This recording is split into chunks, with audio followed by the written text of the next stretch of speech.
Lied Can Fly, podcast for contemporary art song. Hello and a warm welcome to Lied Can Fly. My name is Sabine Bergk and I created this podcast to bring contemporary art song more audience and just to make it more accessible for many people. And it's a dream to do this. And today I'm very blessed and happy to have Roderick Williams as a guest. Hello, Roddy. Hello, how are you doing? Fine. I'm so happy to have you here. I must admit, I'm from Germany, but I should have known you. But by some chance, I didn't know you at all. And I was in Oxford last autumn, and I just went to the song sofa, and it looked quite sympathetic. And then I heard you sing, and I heard your voice, and I was like, wow, this is just so great. So I've got a little half English girl, and we missed the coronation because she wanted to watch Peter Pan. And I think that's by far the best option. That's lovely, yes. And when we watched Peter Pan, and I was just thinking, oh, I'm missing the coronation. Now, I always thought one day I will make a joke about it, but I never knew that this would be the Here's the moment. It's right now. So, Roddy, you're a composer and a singer, and I'm just saying composer in the first because you composed when you were 14. Very often you're singing an art song called The Angel after William Blake, and it seems a complete work, and sometimes it happens to us when we are young, and it can also not happen for 30 years, but it can happen constantly. But how does that feel for you is it like reconnecting to your childhood, to your youth when you're writing art song, and or is it like a constant flow to write art song in your life? It's a very interesting question, and it's difficult for me to unpack. I think the first thing is that I'm very comfortable describing myself as a singer to people, and I'm less comfortable describing myself as a composer. So it's interesting that you put it that way around. And friends of mine have been trying to persuade me that I need to get over this and admit freely that I'm a composer. I think for me, a composer is someone in the Beethoven mold who strides around in life over the heaths and the meadows with fugue subjects or inspirations for a string quartet or symphony occurring to them, and writing them down little sketchbooks and writing symphonies that they then put in a drawer, and their genius is discovered 10 years after their death. And that's a composer to me. What I've always done from the earliest age, much less than 14, when I was tiny growing up in North London with my brothers and my parents, what I've always done is written scraps of music for the people around me to perform, whether it was my brothers on 3 Descant recorders, that's a terrible noise, by the way, or for my father to sing. He was a management consultant when he was working, but he had a lovely singing voice. And so I wrote the song The Angel that you mentioned, and a companion piece, The Shepherd, a song from Experience and a song from Innocence by William Blake. And I wrote them for my father to sing and for me to play, not because there was music pouring out of me in some sort of wonderful artistic way, but because I wanted to make music with my father. And that was a very simple way to do it, to write something that I could play. Because if someone else writes it, it's quite likely that I'm not going to be able to play it. I was not a very good pianist. So I write music that I can play and that my father can sing within his range, a lovely tenor range. And that is a practical solution to finding music. I would have laughed if someone said to me at that age, "Oh, Roddy, you're a composer." No, I'm not. I'm just... It's sort of the Hindemith approach. This is Gebrauchmusik. This is something I can use right now for fun. And then my elder brother was a violinist as well as playing the piano, and my younger brother was a very, very accomplished guitarist. So I wrote songs for voice and guitar, and for us to sing right there. And I played the cello at school, so I wrote cello music. It's entirely practical. I wrote for my friends at school, then at university, and then when I was a school teacher, classical music teacher, I wrote for the choir. Again, very practical solutions to problems. We have a particular event and I need a certain piece and I'm looking around for repertoire. I could go to a library and try and research music and find music, or an easier way, a swifter way, I just write it myself. It's right there. So that's a very long answer to a very, very simple question, but that is the way I've always approached music. As I've got older in the last 20 years or so, 20 or 30 years, people have begun asking me for music. mostly for the same reason, that they have a particular program and they have a special need within that program, maybe a transition between one composer and another, or maybe an encore piece they want that's amusing, light-hearted or something, or whatever. And they've asked me to write it because they've seen me do that myself. As a performer, I've often programmed my own music. It's very simple. I know there's huge numbers of composers who are desperate to find someone to play or sing their music. And they're always asking, please, I have this song that's written. Would you consider it? Lots of stuff. Well, I jump the queue because I am a performer, so I just program my own stuff, and that is the way it's happened. My friends have heard me sing my own music, then they've started asking me for it. Choirs have started asking me for music, and then orchestras start asking me for music. I have no idea why, and suddenly I discovered that I'm a composer. Roddy, there's this word from Franz Kafka saying, I only know it in German, Wege entstehen dadurch, dass man sie geht. Right. Yes. Yes. And, the path is just growing while you follow it. Yes. And I heard a couple of interviews because there are some on the internet and they all started with your education. And I was like, no, I'm not going to start with education because we can talk a lot about education, but in the end, it's your heart that is leading you, or some kind of inner voice, or your inner path, and your river that inside that is. First, it's like very thin, and then it's growing and becoming stronger. And while it becomes stronger, energy is coming from outside and asking you, and then it becomes stronger again. So I think it's some kind of a natural flow. And it's also much easier to be able to look towards, as you're on that journey, to look behind you and see a path that looks entirely logical and meant and almost designed. But when you're looking ahead, you just see kind of ranges of possibilities. And, I could go this way, I could go that way. I could write this, or I could sing that. And there's been a lack of planning in my life that I found really organic and satisfying. And it means that I'm not driven by ambition. I don't think I'm driven particularly, but yeah. Oh, that's so wonderful. And it's so refreshing. It's so refreshing, And at the same time, when I heard you sing, and I heard you sing for the first time, so I had nothing in my mind. And you were just saying, when I was a teacher, I would try to catch the last row.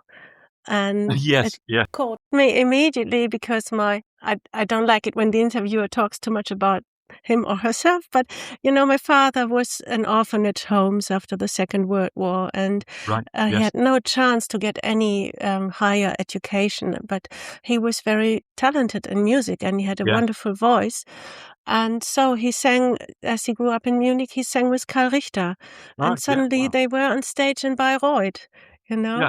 Oops, and, how did that happen? And then there was some other teacher who gave him a violin because he thought, there's some kind of musicality in him, and he could never live this, so he gave it somehow to his children. And I was the one who wasn't playing the violin in my family. So my sister went to a concert and playing the violin, and I was holding the hat for the people throwing the money in. So I was doing a whole concert journey without doing any music. And so now I'm doing this podcast. Sometimes I'm just laughing about myself. But it's so crazy. When I started to work for opera and I staged Winterreise, there was something very deep happening. And that's what I think it's about education, but at the same time, the power of art is just getting you in such a way, and then there's something that is leading you, and it's not only education. Sometimes art songs happen because you're totally lovesick, and then you write 200 songs because you miss somebody, and it's not because you're so ambitious and you want to be played and by the BBC. You were just totally lovesick, and suddenly you're played by the BBC or somehow. It's funny, isn't it? Because if you take the word art out of that and just like song, then anybody in the that you meet would be absolutely happy with that idea of someone lovesick they sit down with their guitar or even the piano, and they write 200 songs,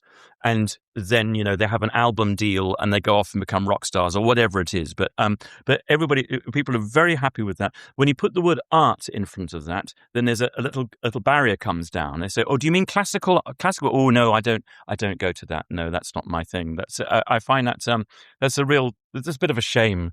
Because I can't help but feeling that I've just been singing Die Schöne Müllerin last night, in actual fact, out here in America, and I get the idea that that's exactly where he approaches it. The idea of him sitting in a room and just pouring this stuff out of him. A bit of love sickness just unlocks something Totally. where he goes. Yeah.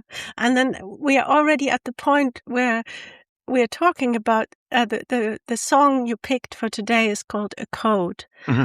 And it's about art, but I totally missed and I jumped over presenting you to the German audience, and it happened to me as well with Judith Weir that we started talking immediately and I forgot to talk about her biography.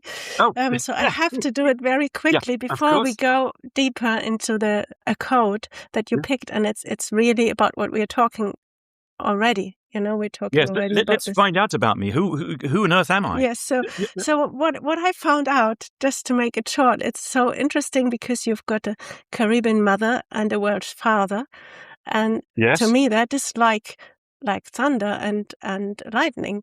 It sounds so.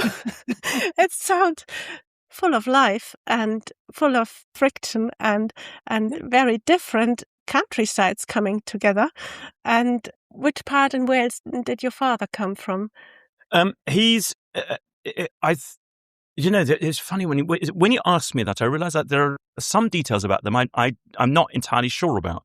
But he's lived in England all his life, so he describes himself as Welsh, hence the name Williams. Williams is a good Welsh name. He describes himself as Welsh. But as far as I know, and he's half Scottish as well. His mother was Scottish, his father's Welsh, but he's lived in England all his life. So therefore, I identify as English, and I look to my father as a true Englishman. So even he and I disagree about that slightly. But he's a very good stereotypical Englishman who, in the 1980s, went to work every day in the morning, came back every day in the evening at exactly the same time. You could hear the key in the door at 6 o'clock.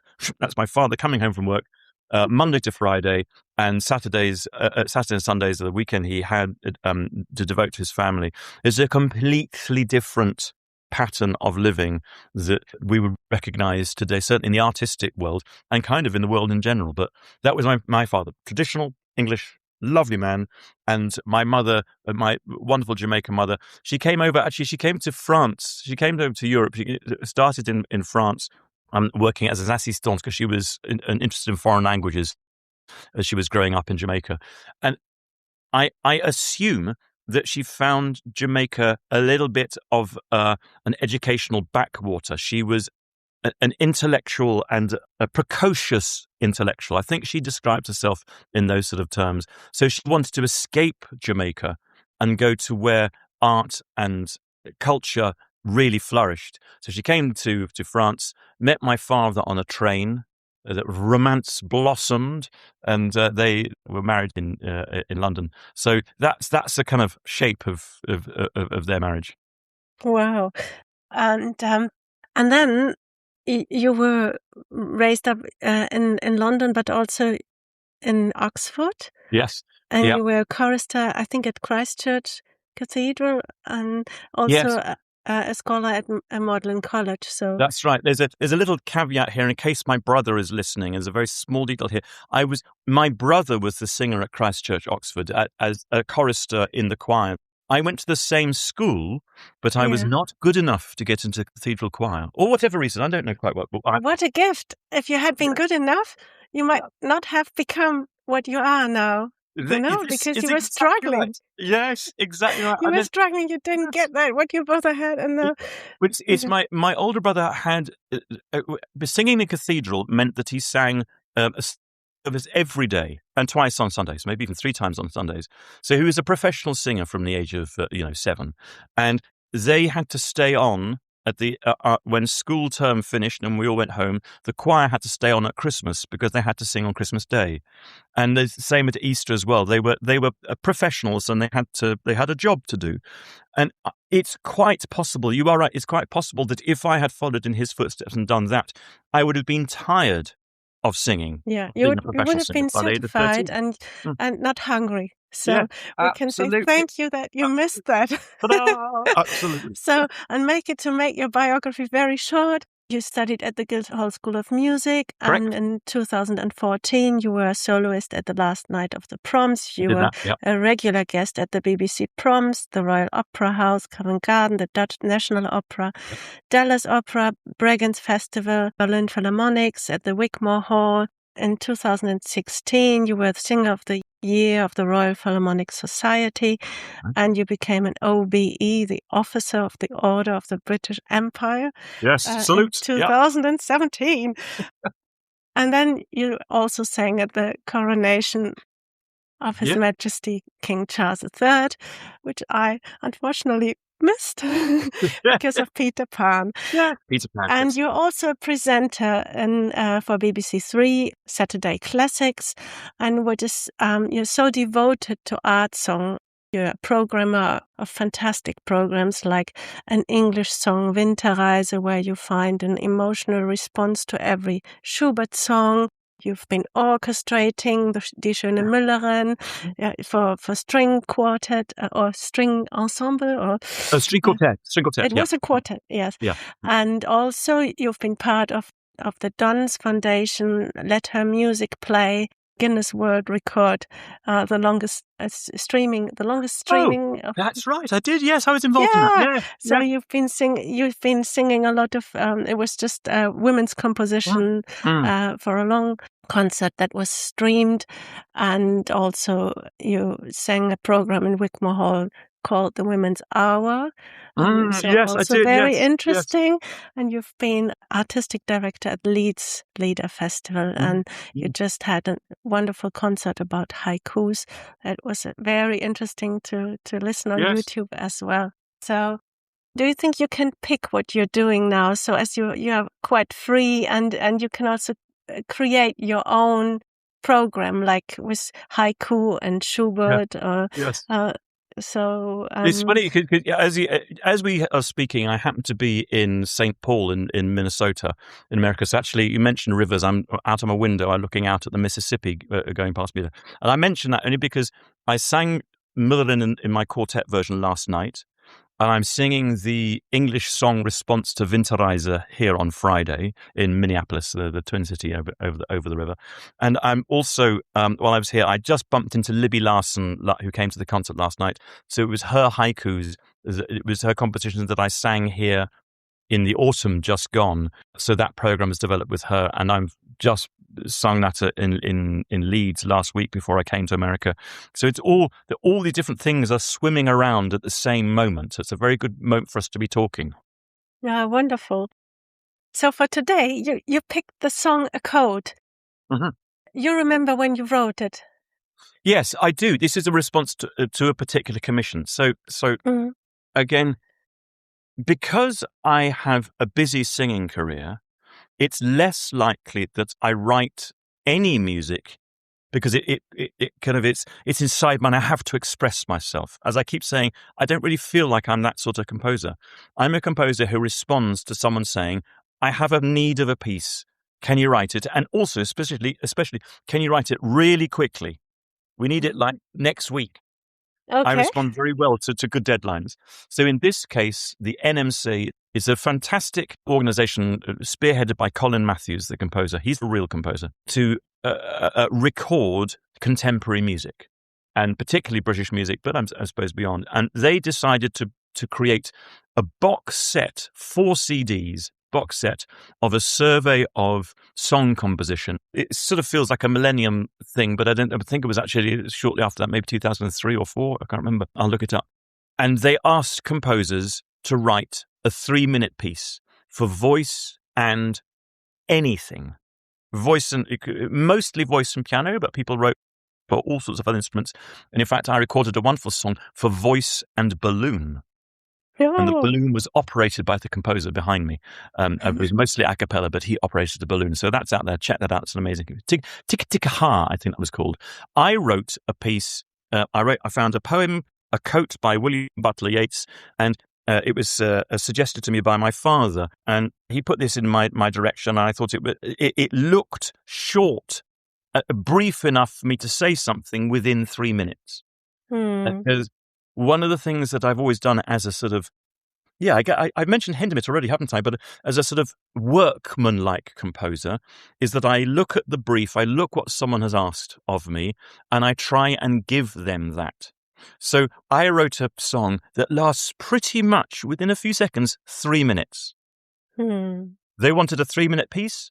I gave them a 3-minute piece. I've always found it very strange when people commission art, what they say. Roddy, could you write us a piece of music? And I say, yes, what would you like? About 12 minutes.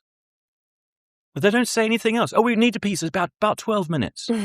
See, that's a rather odd thing to ask. You want a 12-minute piece? And I once wrote a chamber piece about a composer struggling to write a piece that lasts 12 minutes and struggling to understand what that means. And after 12 minutes, the piece stops very suddenly in the middle of a phrase. Because that's it. You wanted 12 minutes? Okay, I've given you 12 minutes. So here is my 3-minute piece. Wonderful. And I have the feeling when you say you are just doing it like a craftsman, but you're going to read the poem first, but there's a semicolon, and I think you even composed that semicolon. When I listened to it, I felt like there were so many details in it, and as we were struggling about this education and art thing, this poem is just about that, about being educated and writing some embroidered artistic thing, and there's a kind of vanity in it, and some kind, in German we say abgehoben, and then suddenly it crashes together with the audience and with the world, and something very low is happening, and the artist is kind of in despair and in the end he's going totally crazy. But as he's going beyond his limits, and he says, then in the end, I could even walk naked, it doesn't matter. Yeah. The thing becomes an artwork. Yes. So yes. Only because it comes together with the world, and there's this fiction, and it's not lying in the Schublade in the drawer. Yes. But as you say, you need something very practical, and it's very close to life and to the person and to the musician. You go beyond this, and then the artwork just happens. And I felt in your composition in the beginning, I can even listen. I can see this embroideries when I listen to your score. Yes. And there's this crescendo, and you feel like, oh, now it's going up to your throat, and he might even start to vomit because it's all so artistic. Yeah. And then you go into a deep depression, and it's getting very dark, and then there's this semicolon that I can really hear when I listen to your song, and like a little breath or a little break, and then you start again, and then it becomes free, and I feel that this freedom that is happening in the end, and the repetition and the ABA repetition, this freedom is just where you think, oh, maybe he's mad now. The thing becomes an artwork. So that's what I feel about this song, that the struggle about art is just also becoming free from all this thinking and all this ambition. That's it. I actually know what, Sabine. I find it strangely moving to hear you describe that, to analyze it in those terms, because I've never really thought about it too deeply. But I find myself agreeing with everything you've just said, with your description of it, and almost to a certain extent understanding explicitly what was not exactly subconscious, but in composing it, wrestling with certain issues. If you can imagine me sitting there thinking they want a song from me, and I'm one of 100 or so composers. I can't remember how many. And the great and the good, and I mean real composers, Colin Matthews, professional composers, full-time professional composers were being asked to contribute to this. And I was, of course, singing some of their songs. And then they said to me, oh, Roddy, we'd like you to write one too. And I feel myself to be so unworthy in such company I was sitting there in front of a blank piece of paper, fortunately not entirely blank because I had the poem, so there's a starting point. But I'm sitting there thinking, how can I possibly write a song that will sit alongside a program with Harrison Birtwistle? And so a lot of what you've just described is very true. The idea that I have to start somewhere. Start with something mundane and something, and maybe if I just write it and walk away, maybe in years to come I might look back on it and discover that there was some art in it.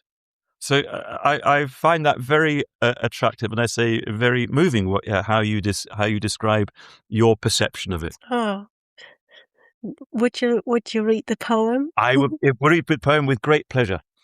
This is a coat by William Butler Yeats. I made my song a coat, covered with embroideries out of old mythologies from heel to throat. But the fools caught it, wore it in the world's eyes as though they'd wrought it. Song? Let them take it, for there's more enterprise in walking naked. Oh, and I see him smiling totally free and just balancing somewhere on the street. And outside there's this concert hall and they're playing it, but he's just walking around naked somewhere else. Yes. Yeah. You could sum that up with the one word, whatever. Whatever. Okay. Shall we listen to it now? Yeah, indeed.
But the fools caught it,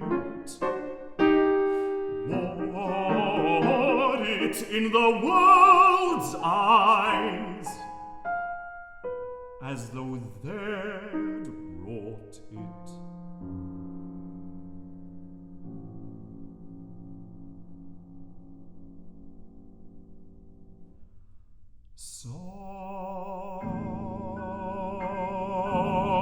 Let them take it, for there's more enterprise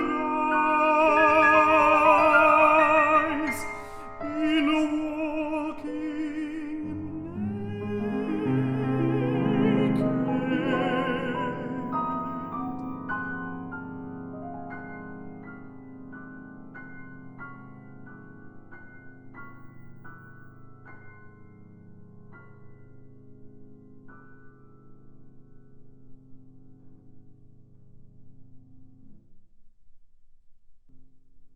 This was a quote by Roderick Williams after a poem by William Butler Yeats.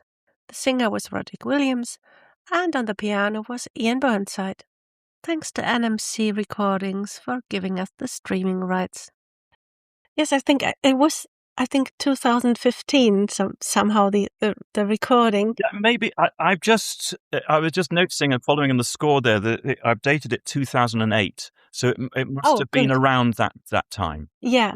And Roddy, this is exactly why I started this podcast, because I started writing art song as a writer, as a poet, because I was lovesick, and so it just happened to me, and I was deeply lovesick, terribly lovesick, and I was walking through the snow with a broken foot, and so is it broken heart? No, broken foot. Okay. With a broken foot. The reality was a broken foot, but also a broken heart.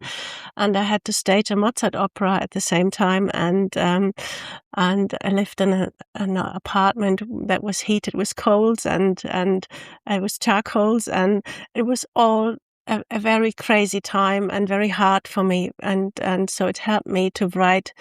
And I found a composer who worked at the theater as well. And we started to write together. So that's how it happened. And I just tell this because it took around 6 to 7 years for the first performance. There's such a big gap between writing something and then you've got one performance maybe years later. Yes. And then there's nothing following again. And nobody will ever listen to it. So we could finish the Yeats poem like, I'm walking naked, but nobody sees me anyway.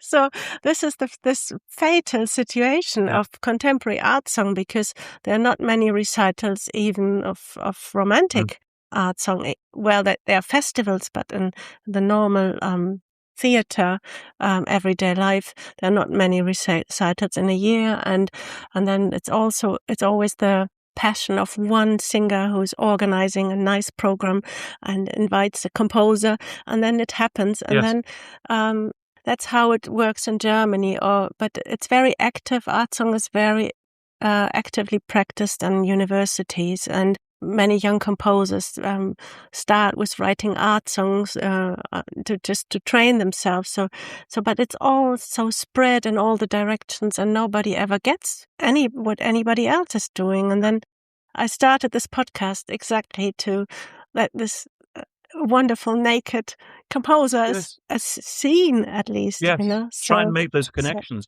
It's very interesting, actually, for what you say. I happen to be going later on this afternoon, over here in the States, to go to University of Minnesota over in Minneapolis to work with 3 young singers there in a public class. And one of them has brought a song, Robert Owens, a Black American composer about whom I didn't know anything. And he's written, actually, Hermann Hesse poem, Im Nebel. So I find that very interesting, that I'm discovering how much influence Hesse's poetry had in America in the 1960s. I'm doing a bit of research and discovering this, something I didn't know before. And what often happens is that in taking these classes, young singers bring to me music that I didn't know before. Each time I do this, I'm listening. I think, oh, that's an interesting song. I'll remember that one. Because I've got them now on my iPad. I think, oh, I'll just do some further investigation. How many other of these songs? This Im Nebel is part of a set. So I'm thinking, oh, what are the others like? And on several occasions, I have become aware of and then programmed contemporary art song because it was brought to me by a student.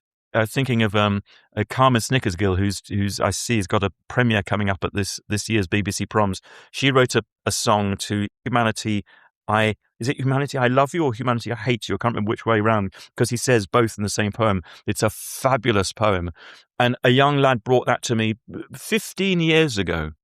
And I said, that's a beautiful song. Can I see the music? And he gave me a copy of the music. And sometime later, it fitted perfectly into a program that I was devising for the Britten Peers School in Aldborough, in Snape and Aldborough. So that's how I make these connections. And that's how I'm always on the lookout for new inventions, new. And isn't it just an endless river once you Yeah. start Yes.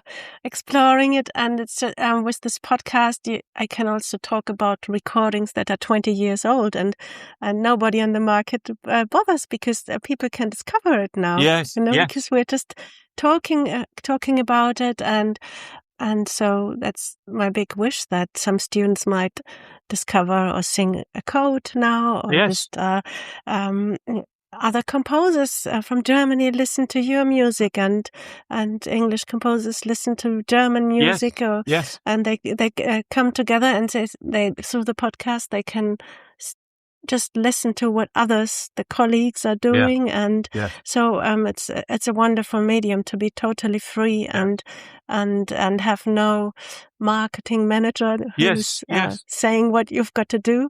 So but there is a particular freedom in programming art song.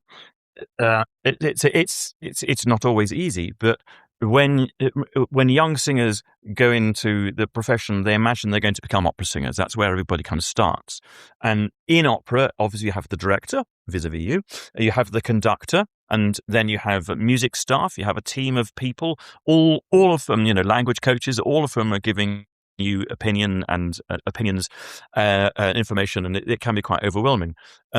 When you are dealing with art song, there's you and your collaborator. It might be a pianist, might be a guitarist, might be anything, but it's basically one or two, maybe three people making decisions themselves. Well, how do you feel that this should go? So there is a wonderful artistic control over this, and in programming. Something you said earlier in our discussion reminded me of the lovely Natasha Lorgus, who's married to Stefan Lorgus, the baritone. He and I have sung together in the past. And Natasha was doing a great deal of work in academia. She was at the Royal College of Music in London, and then she's moved to Freiburg now with Stefan and their family. And she was doing a lot of research into programming I think it was in Vienna in the 19th century, and just finding old programs and looking and just seeing how things were done. And she was just making the point that we're so used to complete programs now. If I was going to sing Schöne Müllerin, I would start at the beginning, and the concert would not stop until I've sung the 20th song. And that's how we do Müllerin, obviously. Except that was never done in Schubert's time, and I don't think he had particular pretensions that it would happen. I'm not sure, but I feel that the first person to do it complete might have been Julius Stockhausen, Schumann's friend. And at the time he said, I'm going to sing the Schöne Müllerin straight through, and the critics hated it. They thought it was too long and too boring. That's it. And the normal thing is you pick 4 or 5 of your favorite songs, and then you intersperse them with all sorts of other things, poetry readings. Someone would play the second movement of a Brahms piano sonata or something like that, or a quintet or something like that. And all sorts of different things would happen. It's all about variety. The idea of one person singing for an hour, boring.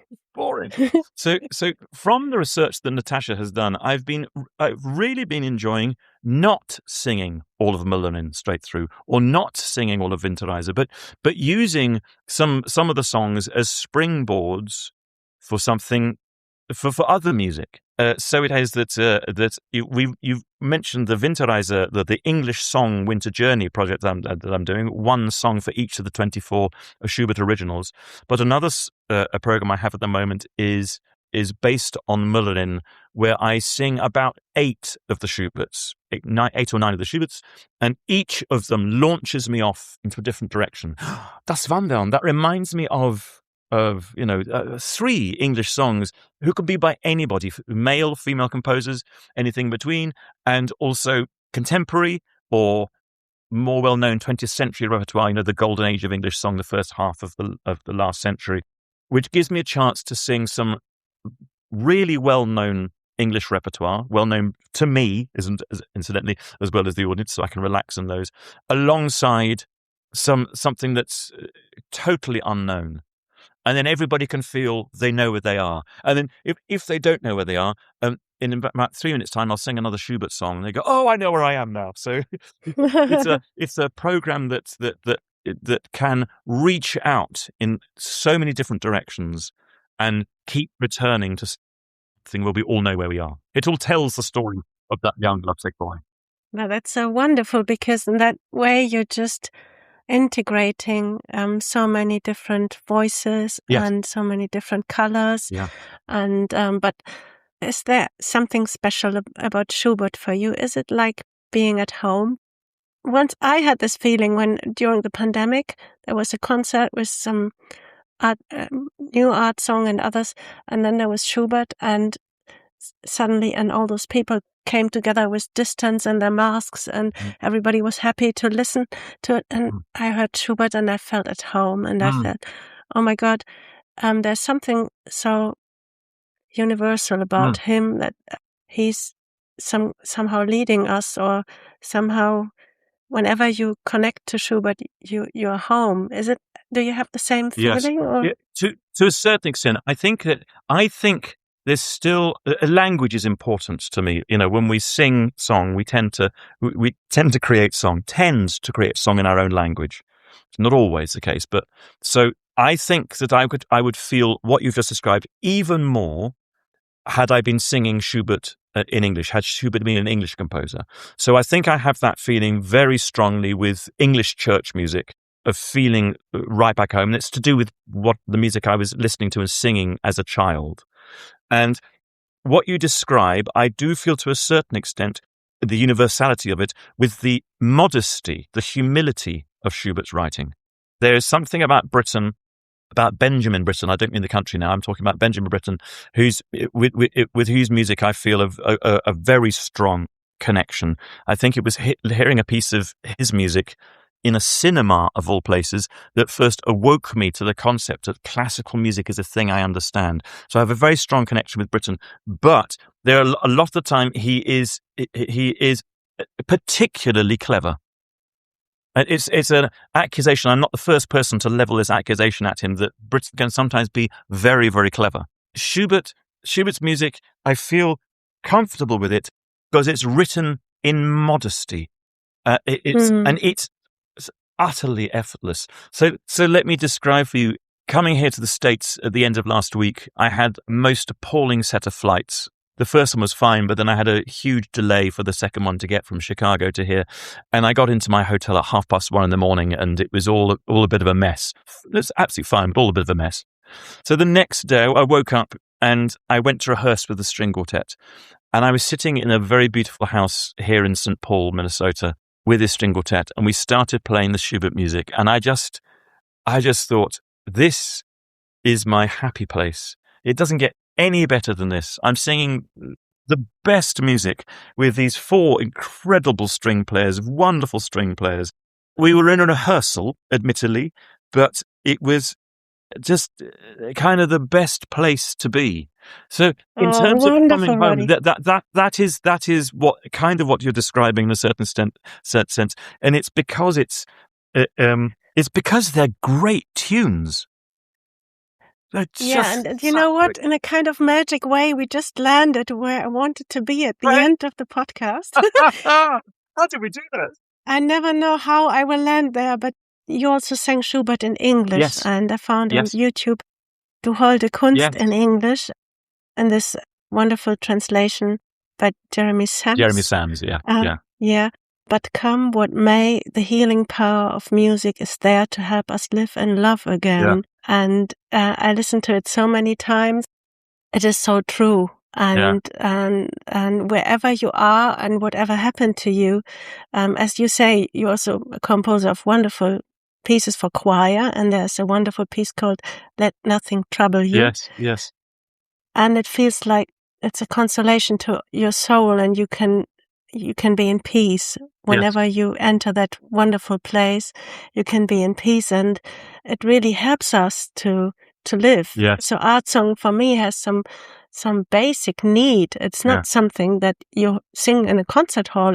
It's for I only survived with art songs. So, this being so lovesick. Yes. And it's a medicine to our century, and I would wish so many more people to listen to it and to be happy with it. Amen to that. I couldn't agree with you more. That's a beautiful way to express it. Yes.